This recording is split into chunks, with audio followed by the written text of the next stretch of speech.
How religions predict the world will end. Since the beginning of recorded time, people have been thinking about the end of the world. The planet's major religions each have their own beliefs about the end of the world. More than 2500 years ago, the Persian holy man Zoroaster, the spiritual founder of Zoroastrianism, taught his followers that someday the world as human knows it will end badly.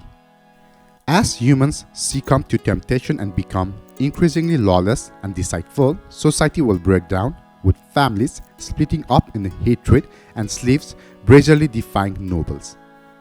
Nature itself will begin to shut down, with the sun becoming smaller and clouds increasingly darkening the sky and pelting the land with foul-smelling rain. Crops and trees will wither away. Finally, an army of long-haired demons, who are powerful and most skilled in smithing, will invade from the east. But that menacing horde will be met by another army, one composed of holy warriors who will engage in one last epic battle to defend goodness and purify the holy place that the demons have desecrated. Zoroastrians believe that the earth will be devoured by fire, after which sinner will be punished for 3 days and then forgiven. In Christianity, the book of Revelation, the last chapter of the Bible's New Testament, mentions Armageddon, the final battle on earth between the forces of God and Satan.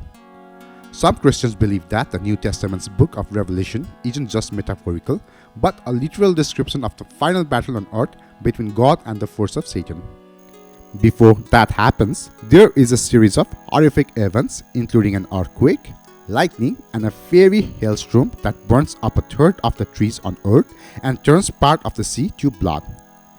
Eventually, Jesus returns, descending from the heavens on horseback, accompanied by an army of horsemen clad in white linen, to confront an evil army led by a fearsome beast who is a minion of Satan.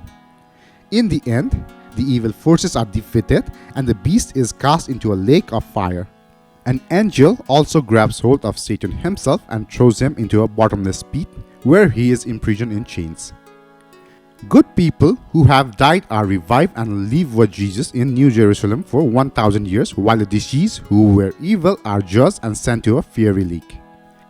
The idea is that when Christ returns, all true Christian believers, living and dead, will be lifted up to meet him in the air and thus be spared the horrific events that the end time will bring. The Bible says that the end of the world will be marked by a complete unraveling of society, including widespread calamity and war.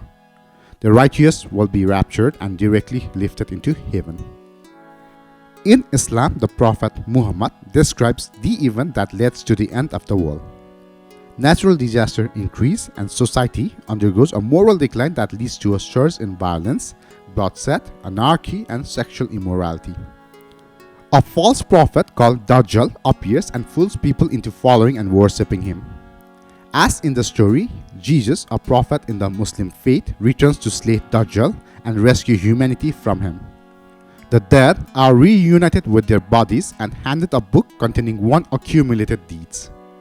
Those who led good lives will be admitted to heaven, while those who were sinful are sent to the fire of hell. According to Judaism, when the world ends, Jewish exile will gather in Israel, the dead resurrected, and all of humanity will live in a redeemed world. In Hinduism, there is a story of a god Vishnu coming back in the last cycle of time as a figure called Kalki, who rides a white horse, carries a sword that looks like a comet, and destroys the force of evil. Hindu beliefs are different from other religions because they believe that the universe goes through an endless cycle of creation and destruction. In that cycle, 3 gods, Brahma, Vishnu, and Shiva, all play a role. Brahma is the creator of the universe, while Vishnu preserves it during its existence. Shiva's job is destroying the universe so that it can be recreated.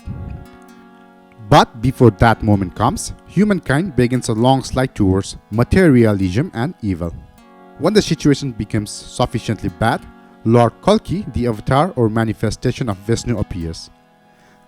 Kalki is on horseback and armed with a sword, and he punishes the worst wrongdoers before the world ends. Kalki, according to Hindu prophecies, will bring people together and establish righteousness and law on earth. Buddhists believe that the universe is endlessly recreated at the end of cycles called kalpas, which last from 10 to 15 billion years. Each kalpa begins with a golden age in which a Buddha or enlightened teacher is living, and humans tend to be spiritually enlightened. But that state of enlightenment gradually decreases until ultimately the world is destroyed in fire at the end of the kalpa. According to a 5th century Buddhist text, 7 suns appears and gradually heat up the earth until finally the planet becomes one mass of flame, so consuming that it leaves behind no ashes. Buddhists predict that after the complete degeneration of human society, the earth will enter a new era in which the next Buddha will appear. The Aztecs, who lived in what is modern-day Mexico from the 14th and 16th centuries, believed that the earth would be ended by never-ending solar eclipses. The teachings of the Native American Hopi tribe predict that the world will be covered with iron snakes, stone rivers, and a giant spider's web. The seas will turn black, and a huge blue star will crash into the planet. The end of the world, according to Norse mythology, happens in all-destroying battle between the gods. Despite the many theories and religious interpretation, the only thing that's certain about the end of the world is that no one can know for sure what will happen. Thank you.